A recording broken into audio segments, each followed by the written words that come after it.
Hey everybody, thanks for tuning in to another episode of the Comic Sand Podcast. I'm your host, Dylan Jumps, and today we're going to talk about issue number 3 of Marvel's Dark Ages limited series.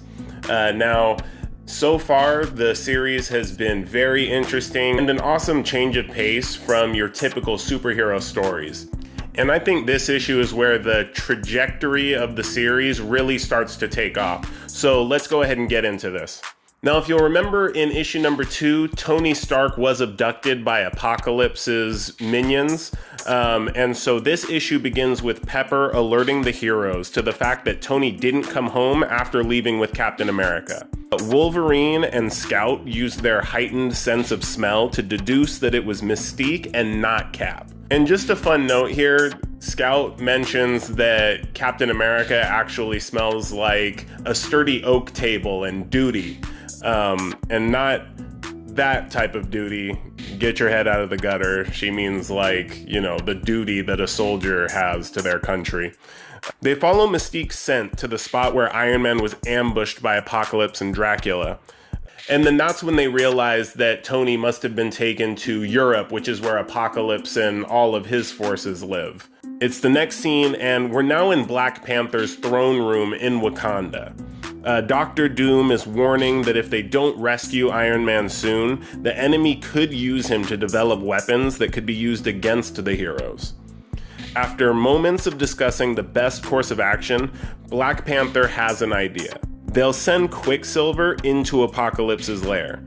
The idea is that he'll be able to run in and out undetected. What they didn't count on was Quicksilver being stopped dead in his tracks by the sight of his father, Magneto, being tortured into producing power for the enemy base, like we saw in the last issue when we saw Apocalypse's lair for the first time.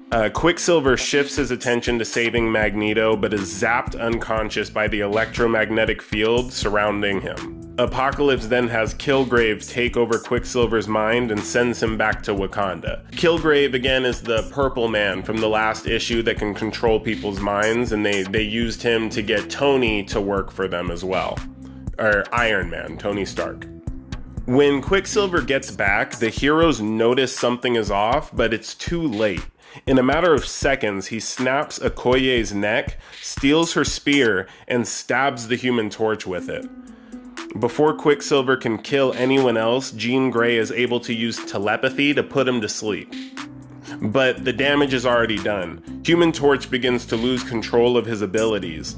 His sister, the Invisible Woman, sits with him as his flames consume everything around them, using her force field abilities to shield herself and the remaining heroes. Unfortunately, she's unable to save her brother. Afterward, Quicksilver regains his mind in the hospital and explains what he saw in Apocalypse's pyramid. He tells them about the electricity and names off the mind-controlled heroes he saw, including Tony Stark and Reed Richards, or Mr. Fantastic, which is the Invisible Woman's husband. Sue is shocked to hear that her husband, who had been assumed dead, is in fact alive and being mentally enslaved by the enemy. The heroes would have a strike force ready to invade Europe by the next morning. This is stated in the narration by Spider-Man, which hasn't been very prevalent in this issue, but he does state a few things towards the end, such as some of them would never return from the attack on Apocalypse's lair. Now, the issue ends with Apocalypse informing someone that the heroes will be coming. He asks, "Are the 3 of you ready?" But when we see who he's talking to, it's just one being. It turns out it's that symbiote-covered Miles Morales, or the other Spider-Man, the younger Spider-Man. And that's how the issue ends. It looks like we're gearing up for, the second big battle of the series. The first being the one from issue number 1 between the heroes and the Beyonder that really started this whole mess. Now, 2 things I want to mention that are kind of just predictions and inferences, if you will. So I've noticed that we haven't really seen Mr. Fantastic speak to anyone. And it's been assumed that Mr. Fantastic is under the mind control of Kilgrave, just like, Tony Stark is and the other heroes at Apocalypse's pyramid lair. And now we're seeing that Sue is ready to go and save her husband, who she thought was dead this whole time. And it makes me wonder if once they find Mr. Fantastic, if they'll find out that he was never mind controlled, that he was along for the ride the whole time, because of the fact that, you know, he's a scientist. In the comics, on many occasions, has been obsessed with his work and gets way too into it. And so I can see a reality in which Mr. Fantastic was convinced by Apocalypse to join him so that they could make the world like it was before all of this happened. And so I'm predicting that when they do find him, Sue will realize that Mr. Fantastic wasn't mind controlled into doing this, and it'll just shatter her. That it's just a prediction. It kind of would be in line with some of his behaviors that we've seen in the comics previously. He doesn't shy away from a scientific challenge, and giving the Earth back its electricity would be quite the challenge to him, and he may think that this all is for the greater good.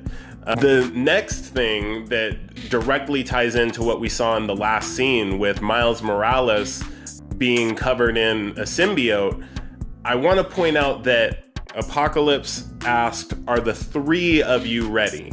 Now, there's one of two reasons why he asked that question. Either Miles is part of a group with two other villains, or whatever you want to call them, and Apocalypse is just referring to the other two in conversation with Miles. That's possible. What I'm thinking is the second option of Miles not having just one symbiote, but actually having two. And those two symbiotes would be the Venom symbiote and the Carnage symbiote, working together in tandem to cover Miles. And that's why he mentions the three of them. Because we've seen in the Venom comics in the past that, you know, they say, "We are Venom." They are two separate beings. And so in this case, when we've got Miles in what looks like a black symbiote with some red highlights to it, which is like his suit, it makes me think that the black parts of it are the Venom symbiote and the red parts of it are the Carnage symbiote. If that is the case, that's really cool, and I really hope it is the case. So I'm assuming we'll find that out in the next issue. There's probably only one or two more issues left. A lot of these limited series go to just 5 issues, and it's something I probably could confirm, so maybe I'll just, you know, throw that up right here.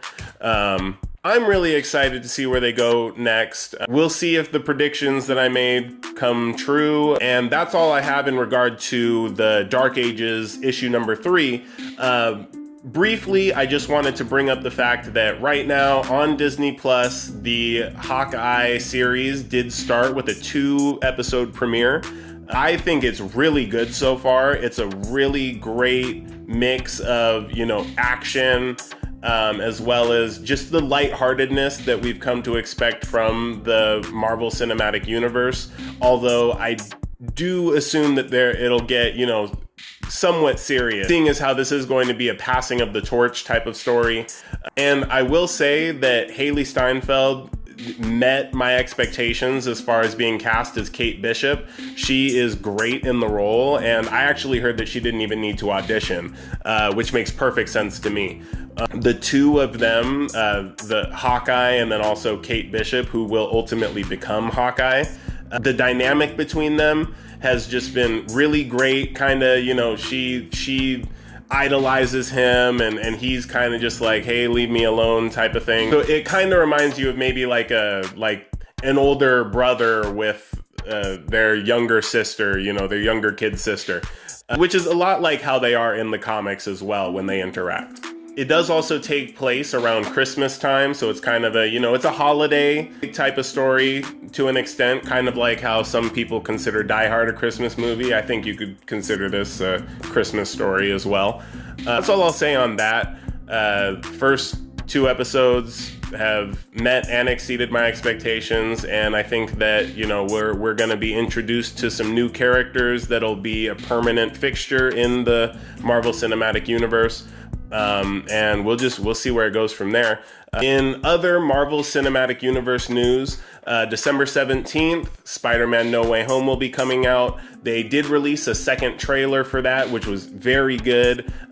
More than confirmed that all of the villains that people were predicting are going to be in the movie.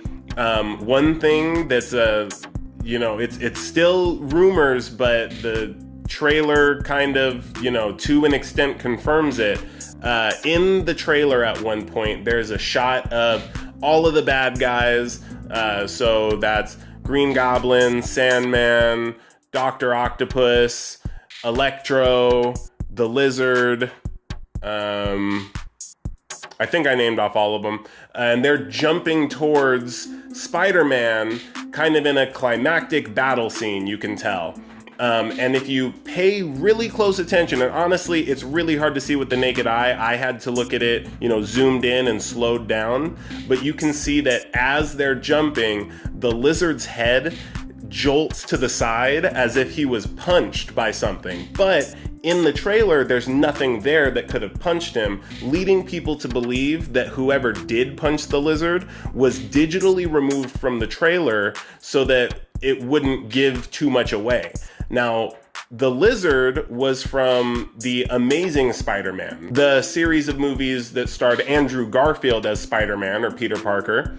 And so people are thinking that the invisible figure that punches the Lizard is actually Andrew Garfield's Spider-Man. But seeing as how they want to keep things a surprise, they removed him from the trailer so that they could show the climactic battle scene, but leave the biggest surprises for the movie. So technically, it could be any number of characters that they removed from it. Andrew Garfield may not be in the movie, but right now it does look very likely. So I look forward to it. I hope that also means we'll be seeing Tobey Maguire.